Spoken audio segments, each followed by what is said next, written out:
প্রিয় দর্শক, আসসালামু আলাইকুম। আপনারা যারা দূর দূরান্ত থেকে এবং বোয়ালখালীবাসীর জন্য এই ব্রিজটাই অদৃষ্ট একটি অভিশাপ। এই অভিশাপে দীর্ঘদিন ধরে এই কালুরঘাট ব্রিজে নানান ধরনের অঘটন ঘটতেছে। ফেরিতেও কিছুদিন আগে বেশ কয়েকজন লোকজন নিহত হয়েছে।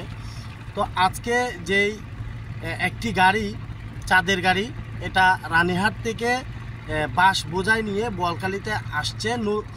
নতুন ব্রিজ দিয়ে আসার সময় বোয়ালখালীতে বাঁশ আনলোড করে তাদেরকে কালুরঘাট সেতু দিয়ে আসার জন্য তারা যখন আসতেছে তখন ওইখানে লাইনম্যানরা তাদেরকে আসতে বারণ করেছে। এরপরও তারা এসে এরকম একটি দুর্ঘটনা ঘটিয়েছে।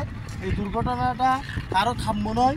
এখান থেকে তারা পড়ে যাওয়ার পরে তারা দুইজন গাড়ি সহ পড়ে যাওয়ার পরে বাঁচতে কিছু দূর যাওয়ার পরেই বালু উত্তোলনকারী ড্রেজার ও শ্রমিকরা তাদেরকে উদ্ধার করে চট্টগ্রাম মেডিকেল কলেজ হাসপাতালে তাদেরকে চিকিৎসার জন্য পাঠানো হয়। আমরা টেলিফোন সূত্রে আমরা খবর নিয়েছি, ওইখানে চিটাং মেডিকেল কলেজ হাসপাতালে তারা দুইজনের এখনো পর্যন্ত জীবিত আছে।